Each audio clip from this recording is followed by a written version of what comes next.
एक मोठी बातमी। अभिमन्यू पवार आणि मेधा कुलकर्णी यांच्यामध्ये नाराजी नाट्य रंगलंय। पहिल्या रांगेत बसण्यावरनं मेधा कुलकर्णी नाराज झाल्या। मेधा कुलकर्णी पुण्यातल्या कार्यक्रमातनं निघून गेल्या।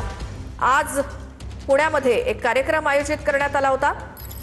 एमपीएससी यूपीएससी विद्यार्थ्यांचा सत्कार समारंभ, ज्याला मुख्यमंत्री उपमुख्यमंत्री उपस्थित असताना पुण्यातल्या या कार्यक्रमातनं अभिमन्यू पवार आणि मेधा कुलकर्णी यांच्यामधलं नाराजी नाट्य दिसलं। मेधा कुलकर्णी या कार्यक्रमातनं निघून गेल्या। पहिल्या रांगेत बसण्यावरनं ही नाराजी दिसली। मेधा कुलकर्णी पुण्यातल्या कार्यक्रमातनं निघून गेल्याची बातमी येते। पहिल्या रांगेत बसण्यावरनं ही नाराजी दिसून आली। अभिमन्यू पवार आणि मेधा कुलकर्णी यांच्यामधलं नाराजी नाट्य आज पुण्यातल्या कार्यक्रमात दिसलं। हाच तो कार्यक्रम। या कार्यक्रमात मुख्यमंत्री देवेंद्र फडणवीस, उपमुख्यमंत्री सुनेत्रा पवार उपस्थित होते। मात्र पहिल्या रांगेत खुर्चीवरती बसण्यावरनं नाराजी दिसून आली आणि मेधा कुलकर्णी या कार्यक्रमातनं निघून गेल्या।